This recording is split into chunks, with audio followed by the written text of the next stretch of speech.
What if? What if every man in this room suddenly turned into a woman for the next 24 hours? My wish is for your bodies, not your minds, to be transported to the world called woman. So imagine you've woken up and all the manly strength that you're used to has left. You find you have bumps where you shouldn't have, and where you should have, you don't. You try and cry out and pull back this voice, but it's the only thing that you have power over, the only thing that you can control. I want to take you on a journey from the girl child to the adult female, the person you are in this room at this precise moment right now. This journey will describe your travel experience in this society and many societies around the world where being a woman or a girl can be a nightmare, because often we are drowning in a pool of sexual abuse, rape, and domestic violence, only we don't get to wake up. So, to my real ladies, I would like you to put your feet up. Allow our new sister boys to indulge us just for a moment. To my new ladies, I would like to welcome you aboard WAGA Women and Girls Airways Flight DS911. So fasten your seatbelts, let the journey begin. You're 9 years old. You like your life, you enjoy doing things that a normal 9-year-old girl likes to do. You like to play umpire, you like to hang out with your friends. And as I said, you enjoy your life most of the time until Uncle Kwame comes along. It was fine in the beginning because you loved Auntie Mabel. She never had any children, and she would often ask you to come over and spend holidays, and they would pamper you. And when you missed your own dad, Uncle Kwame would come into your room and he would comfort you, and it was fine until he started to touch you in ways that you didn't quite understand. And then it got worse. And then he said to you that if you told anyone, they would label you. They would say you're a bad child. So you say nothing, and you just do as you're told. You comply out of fear, you comply out of despair, you comply out of respect. After all, he is your uncle. So you carry this burden and this shame, and you say nothing, and you continue your life as normal. A gentleman by the name of Bwachi Kofi did a survey involving police officers, undergraduate psychology students, street vendors, and they all had the opinion that if a child is subjected to sexual abuse by a family member, it's a disgrace to have that child disclose. In other words, it will call the name of the family into disrepute. And therefore, that is the main reason for the non-disclosure and underreporting of child sexual abuse in Ghana. The fact is, sexual abuse is a disgusting crime. It is wrong. It robs a child of its hope, its dignity, its life, its future. It has no place in our society. This child will grow carrying all the pain and shame from her youth because she has not received justice, and perpetrators are left to continue to victimize because they're not called to account. Remember, this is your life in this room right now at this precise moment. Now, we're now flying at an altitude of about 20,000 feet. Let me take you to the next part of your journey. Just imagine that you are with a man that you love, and he begins to raise his hand at you. Or more to the point, a man that says he loves you, but he begins to beat you. He beats you because he's angry. He beats you because he's drunk. He beats you because you don't know your place. But my question is, where is the place of a woman?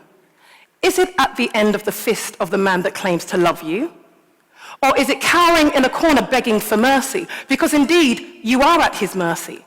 But sometimes mercy doesn't come. And when it does, it comes in the form of death. Death becomes the merciful man that comes to release the battered woman from her pain and her shame. Shame, yes, shame. Because only pathetic women are victims of domestic violence. Only weak women are victims of anything, aren't they?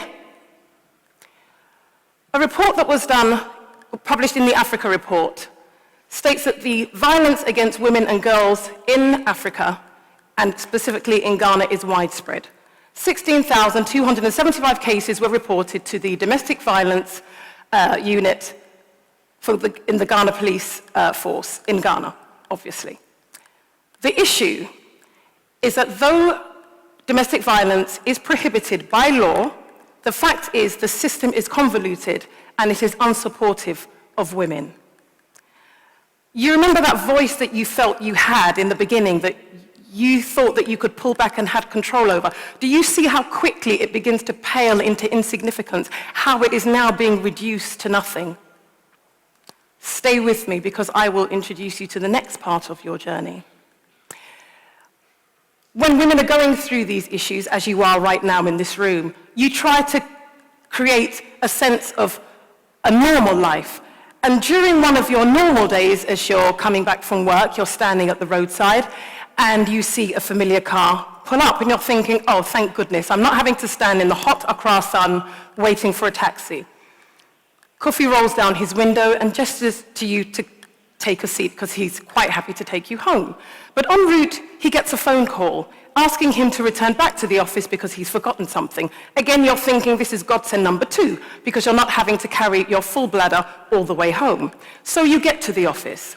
And as he proceeds into where he needs to go to sort out whatever he needs to sort out, you go to the ladies' room. But when you come back, it's eerily quiet. And you enter his office and you find that he's sat there having a neat brandy. He gestures to you to join him. You decline because you need to go home to carry on life as normal. So you ask him to hurry it up so that you can leave. He obliges. And as you're walking out of the door, you're in front of him, he's behind. He stretches over your left shoulder, thinking he's turning out the light, but he closes the door. You turn around confused. Kofi makes a pass at you. He tries to kiss you. You pull back. You say no because that's not what you want. But he doesn't listen. He begins to tell you how sexy you look, how wonderful you look after having 3 children, how he's always wanted you, and hadn't you realized? By now you can smell the brandy, and you take a further step back, but he's too strong for you. Before you realize he's thrown you over his desk. He's tugging at your clothes. He's untugged his and unzipped his zip. The next thing, it happens, and then it's over. You say nothing. He offers to take you home. You rearrange your clothes, and you leave, and you carry on life as normal. Rape is an ugly crime. Rape is not about sex, it's about power. A 90-year-old woman was raped in Obuasi, 90 years old, asleep in her room, raped. An 8-year-old child raped so brutally that she now runs the risk of possibly not being able to have her own children in future and in need of corrective surgery. A 19-year-old girl is reported to have been raped in a hotel room. We show no respect, publish medical records, and we all spew out our opinions on her culpability, her stupidity, and her naivety. But when do we start to blame the right people? Rape isn't about the length of your skirt. Rape isn't about you being in a hotel room or an office or any other room. That is not why rape happens. Rape happens simply because rapists rape. That is why rape happens.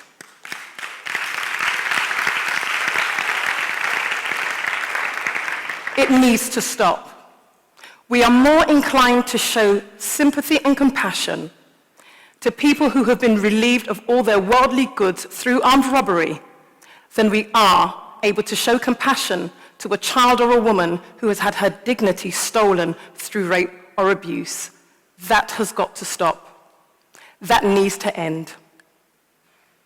It needs to end with you, our men.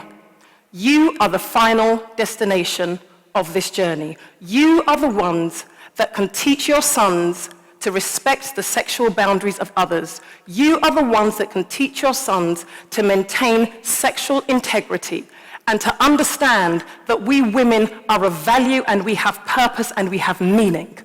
And we rely on you to get behind us and support us. Now, I hope that you have enjoyed flying on WAGA, Flight DS911. I am your captain, Dilys Sillah speaking. But more to the point, I hope that you never ever have the need to fly this airline ever again. To my real ladies, the women in this room who are not just a scenario on the stage, the women in this room that will leave and go on to the very existence of which I speak. To you, I have a final word of encouragement. I have a final word of encouragement to the women and girls of hope. There may be mountains that we might have to climb, and there may be battles that we may need to fight, but victory or defeat, it's up to us to decide. Oh, how can we expect to win if we never try? 'Cause we just can't give up now.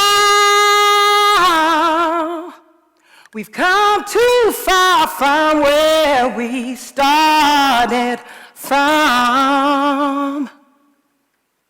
Nobody told us the road would be easy, and I don't believe he's brought us this far to leave us. Thank you.